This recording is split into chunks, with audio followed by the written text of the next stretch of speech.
critical race theory and the policies that flow from that show they actually support discrimination on the basis of race, support discrimination and targeting on the basis of sex.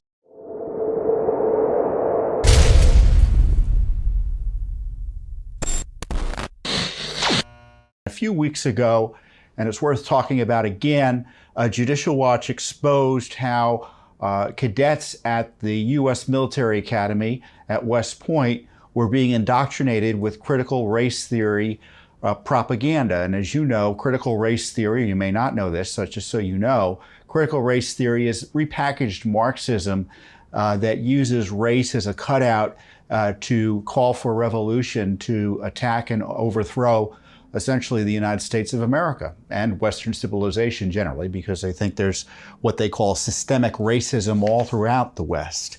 And this is being force-fed our cadets at West Point.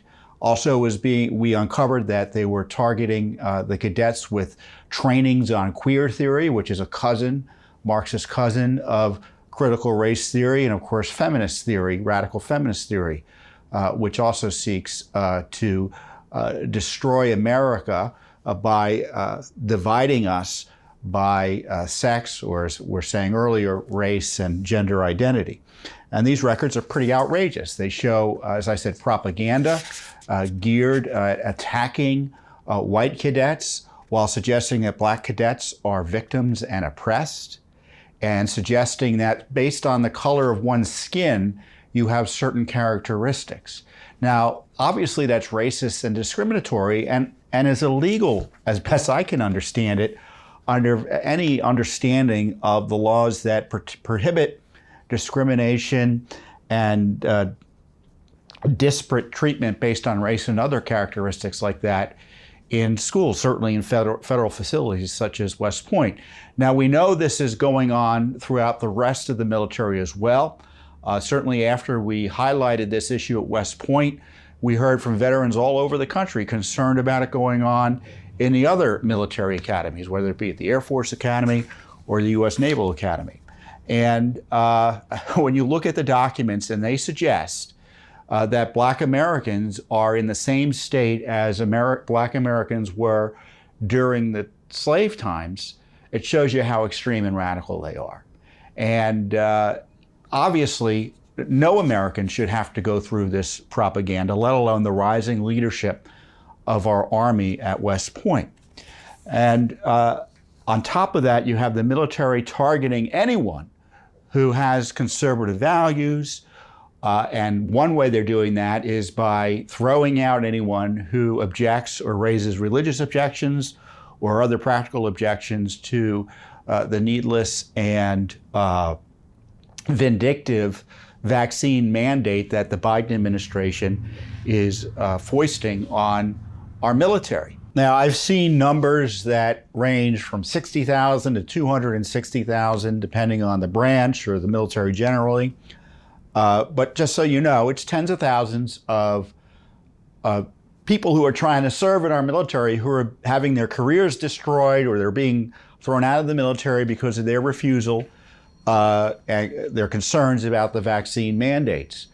Now, many of them have religious objections, and virtually none of those religious objections have been granted by the military, which suggests an anti-religious bent by the Biden leadership in the military. So you have this attack on our military from within with this outlaw critical race theory propaganda, this suggestion that anyone who is white in the military is to be distrusted, and also the attack on our military, the decimation of our military caused by this vaccine mandate. And as far as I'm concerned, the President of the United States is betraying the troops in his care. The military leadership are betraying the troops in their care by A, pushing this vaccine mandate, and B, pushing this critical race theory and what they call anti-racism, which is a way of saying being pro-critical race theory. So they never really want to call it critical race theory. Of course they do in West Point, because They haven't figured out how to get the words out yet, but it's a radical extremism. Now, how can this be stopped? Well, you can stop it by having it defunded, by having Congress pass appropriation measures that prohibit spending on this type of abuse of our military, whether it be prohibiting the vaccine mandates or otherwise protecting the troops from these racist, discriminatory trainings that they are forced to go through, whether it be at West Point or elsewhere. Now, there's an opportunity to do that right now, practically speaking. There is what is called the National Defense Appropriations Act, or the Authorization Act. NDAA is the short term, it's the shorthand for it. And it's under consideration. I think it may already have passed the House. Of course, the leftists in the House didn't want any restrictions on this critical race theory training. Obviously, they didn't want to stop abusing the military in terms of forcing them to go through a vaccine mandate. Now, and my understanding is it's before the Senate. So this is what I think you should do. You should let your senators know what you think of these vaccine mandates.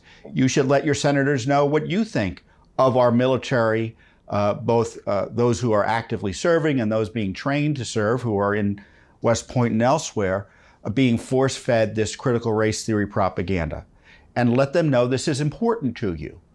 Because if they had their druthers, and I mean both Republicans and Democrats, they'll just, pass the bill, pass the general funding measure with no restrictions.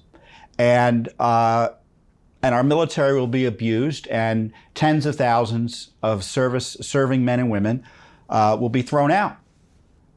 So this is an opportunity to share your concerns. And I would encourage you again also to call the House.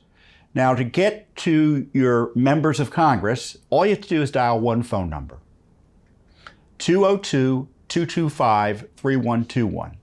That's 202-225-3121. You can ask for your senators at that number, or you can ask for your House member at that number as well. It's the Capitol operator. Now, it's the internet, so you can also look up the phone lines directly of your members of Congress. You can call them here in Washington, D.C. You can also call them at your local at their local offices. So they're usually they have satellite offices in the districts. The senators do as well, and they want to hear from you. Don't think they don't want to hear from you, even if you think they will vote the wrong way. It's important you let them know what the concerns are here. Everyone says, does it matter if we call? Does it matter if we write? It does matter. I've been doing this work here at Judicial Watch for 24 years now. And believe you me, calls and what people are calling about are valuable intelligence to the politicians on the Hill. They want to know what people are concerned about. And if people start calling about a particular issue, whether it be Democrat or Republican, they're very interested to know about it. And they vote and tailor their rhetoric and other activity accordingly. So it can have an impact not only by showing support for members and senators who may agree with you, but also saying to someone who may disagree with you, this is the way I want you to vote. And they may not vote the same way, but they may change their attitude a little bit or be a little less strident or frankly a little less active to move this garbage along if they know there are a lot of people who oppose it. So I encourage you to let your senators and congressmen know what you think about their effort to, in my view, whitewash this critical race theory training and the vaccine mandate. Now, in the meantime, Judicial Watch will continue to expose what's going on in our military. We've got more FOIAs out already.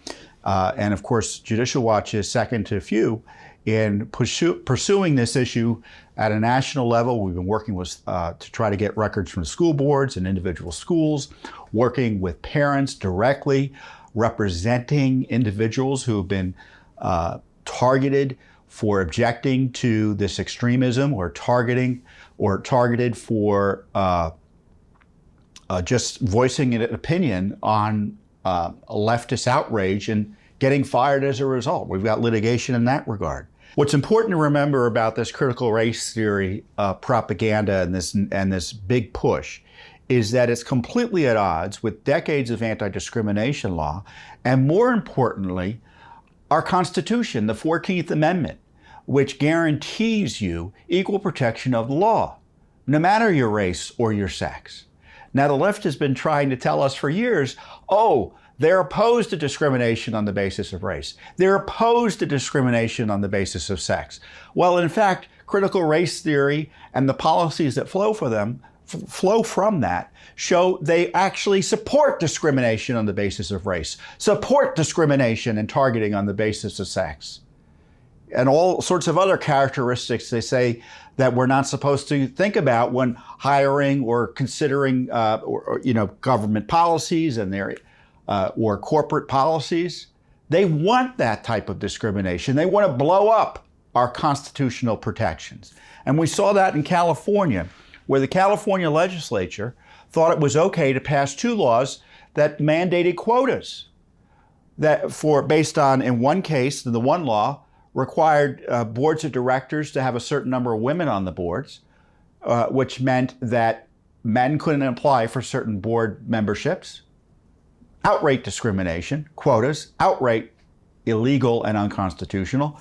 Same thing with the second law. They expanded it to include race, ethnicity, and sexual identity. Now, the real interesting thing about this is, and some of the judges in our cases noted this as well, what about people who identify? Because now, as you know, there's this big debate about whether you're, quote, you can identify as a member of a race as opposed to being, actually black or white, or whether you identify as a sexual, in terms of sexual identity or gender. You know all the debates there. How does that work in the anti-discrimination laws?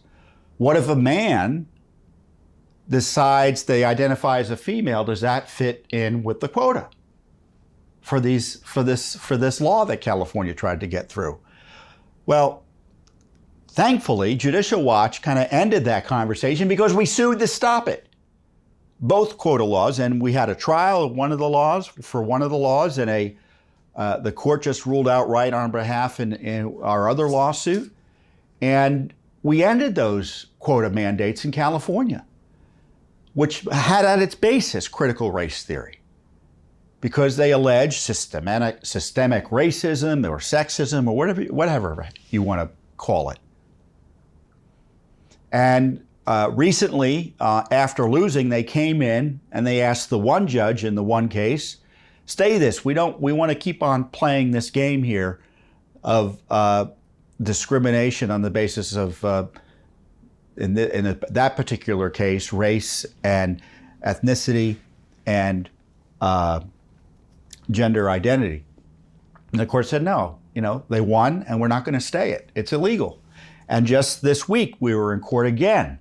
The state of California came in to, again, advocate for discrimination on the basis of sex. And the court said, no, we had a trial and it's not going to get stayed. So you're out of luck. So another good victory there. So this is a really broad effort by Judicial Watch, and it's comprehensive. And there's nothing comparable that anyone else I'm aware of is doing in terms of exposing it at the school level, exposing it in the military, exposing it and challenging it directly when you've got mandates literally in California for it. So some good news there. So, these fights where we win, we beat California over their race, sex, and other quotas, but they keep on coming back to try to challenge that victory or get it overturned. So internal vigilance is the, that's the price of liberty, right? And it's the price of freedom, and that's what we're doing. And we do it with your support. And it shows you that the heavy lifting has to go on, not just for one trial, not just for one FOIA request or one FOIA lawsuit, but for months and years, because the left never stops. And the rule of law is always under attack. Our Constitution is always under attack. And Judicial Watch is proud to stand in the gap there, thanks to your support. Thanks for watching.